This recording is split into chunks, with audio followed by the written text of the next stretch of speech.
صاحب الشعر العتيق زي ما بيقولوا عليه أستاذ محمد بشير عتيق في سنة 1970 كان عنده محبوبة. هي ساكنة في أم درمان، الحي الأم درمان العتيق. هم دائما شعر الحقيبة تحسهم بيغنوا لحيين بس في أم درمان، حي المسالمة وحي الموردة. ففي الفترة دي 1970 أستاذ محمد بشير عتيق كان عنده محبوبة أصابتها الإنفلونزا تقريبا. كانت هي يعني مرض شائع كده، جاء موجة كده في اليومين ديك. فمن ضمن الناس اللي أصابهم كان محبوبته. فيوم مشى زارها زيارة، مشى يعني زيارة المريض عادي، مشى يشوفها، مشى يطمن عليها وكده. بعد ما مشى وياه قاعد يحكي للناس حصل شنو لما مشى زارها وكده. فطلعت لنا الأغنية المحببة في غفلة رغيبي. قال شنو؟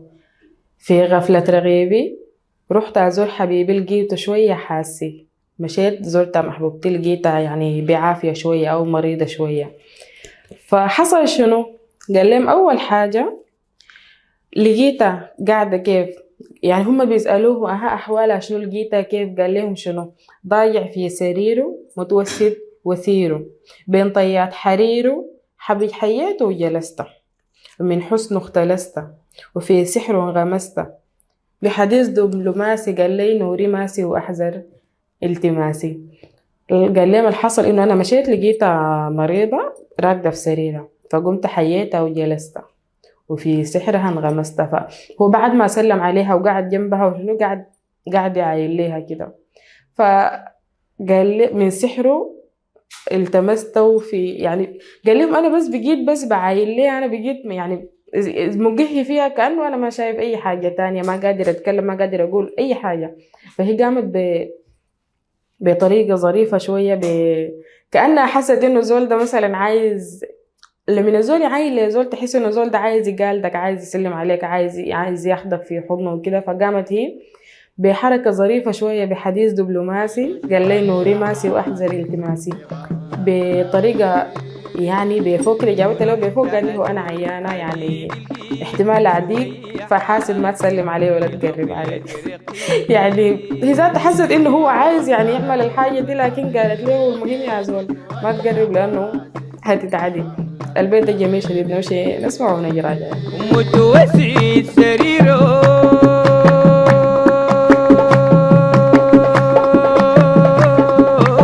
وطارع في وسيره وطارع في سريره متوسد وسيره بين طيات حريره حييته يلسته ومن شعره تلسته حييته يلسته ومن شعره تلسته حييته يلسته ومن شعره تلسته حييته يلسته ومن شعره تلسته وبحديث دبلوماسي قال لي نوري ماسي وأحذر التماسي في غفلة رقيبي ورحت أزور حبيبي لقيته شوية حاسس في غفلة رقيبي.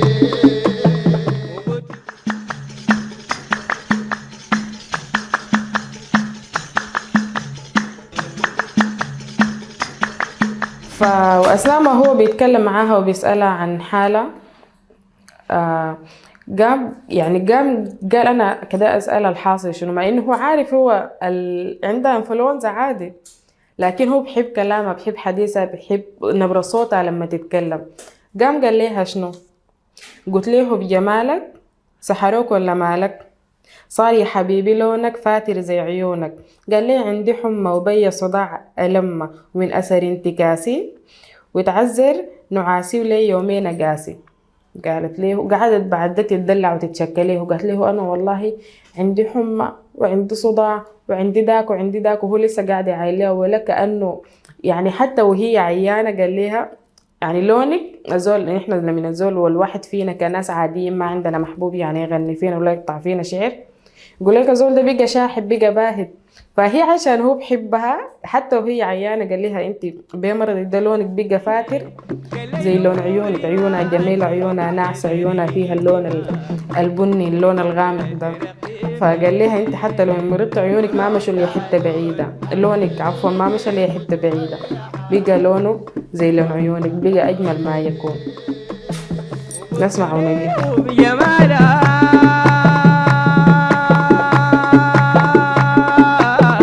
سحروك والجمالك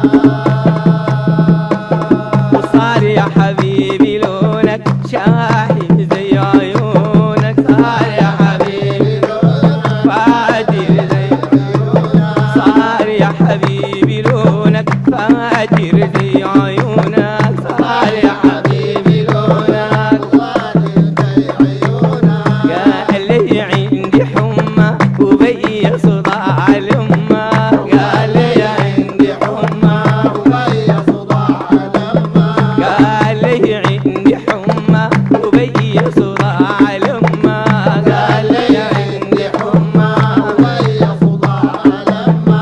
ومن أثر انتكاسي ليومين مقاسي، من أثر انتكاسي اتعذرني عاسي، وليومين مقاسي في غفلة رقيبي.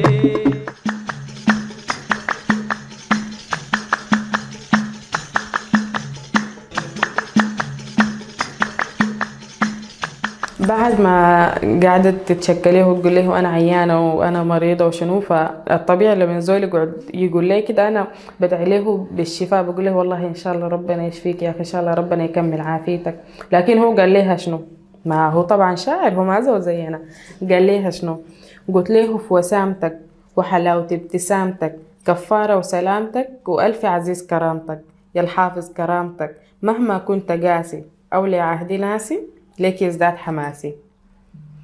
فحتى وهو بيقول لها يا أخي ربنا يديك العافية لسه بيتغزل فيها، لسه بيتأمل في جمالها ولسه. فقال لها كفارة وسلامتك ألف عزيز كرامتك، ده بيكرم بالناس علشانه. يا اخوان انتوا عندكم، انا خلوني، انتوا عندكم زول بيقول فيكم الكلام ده، بيقول عنكم الكلام ده؟ اشك. فقال لها مهما كنت قاسي او لعهد ناسي ليك يزداد حماسي. انت يعني اليومين دي عيانه، احتمال ما تقدر تتواصل، احتمال ما تقدر يعني تكون زي زمان وكده.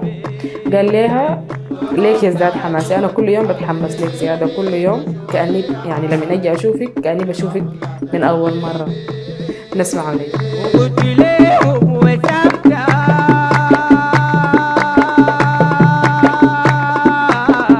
وحلاوة ابتسامتك كفارة وسلامتك وألف عزيز كرامتك، كفارة وسلامتك وألف عزيز كرامتك، كفارة وسلامتك وألف عزيز كرامتك، كفارة وسلامتك وألف عزيز كرامتك، كفارة وسلامتك يا الحافظ كرامتك، كفارة وسلامتك وألف عزيز كرامتك، كفارة وسلامتك وألف عزيز كرامتك، كفارة وسلامتك وألف عزيز كرامتك.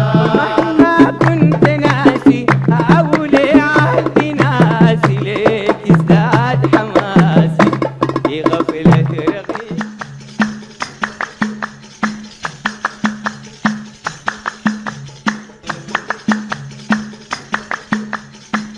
فهي لما حست انه الكلام كتير، حست انه يعني الغزل ذاته هي كتير عليها، فانه حست انه هي خلاص ما قادره، يعني دارت تقول ليه اسكت. قامت قالت ليه شنو؟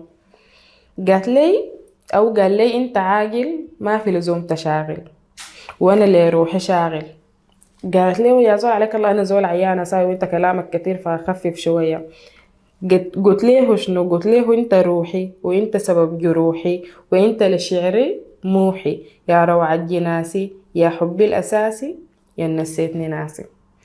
قال لي انا الكلام ده ما بقدر اخلي، ما انا كلامي كله شعر، الشعر بتاعي اللي انا قاعده اقوله ده كله الاغاني اللي انا كتبتها دي انت الوحي بتاعها يا اللي شعري موحي. يا حبي الأساسي يا نسيتني ناسي. قال لها أنت الحب الأساسي في حياتي، أنا ما حبيت زول غيرك ولا ححب زول غيرك، يعني مهما فتشت ومهما أنت كنت كويسة نصيحة عيانة عندك يعني أي حاجة، يا حبي الأساسي يا نسيتني ناسي. قال لها أنا تاني ما عندي ناس. يعني الزول بيكون بيتذكر ناس بيتهم، بيتذكر أصحابه، بيتذكر كده كده. قال لها أنت نسيتني ناس، يقول ما أنا ما متذكر أي زول فينا. لنا الله أعزائي المشاهدين. مع السلامة. وقال لي انت عاقل وما في لزوم تشاغل، قال لي انت عاقل وما في لزوم تشاغل، انت لروحي شاغل، انت لروحي شاغل، انت لروحي شاغل. وقال لي انت عاقل وما في لزوم تشاغل، انت لروحي شاغل. وقلت له وانت روحي وانت سبب روحي، وقلت له وانت روحي وانت سبب روحي، وقلت له وانت روحي وانت سبب روحي، وقلت له وانت روحي وانت سبب روحي، وانت لشعر موحي، وانت لشعر موحي.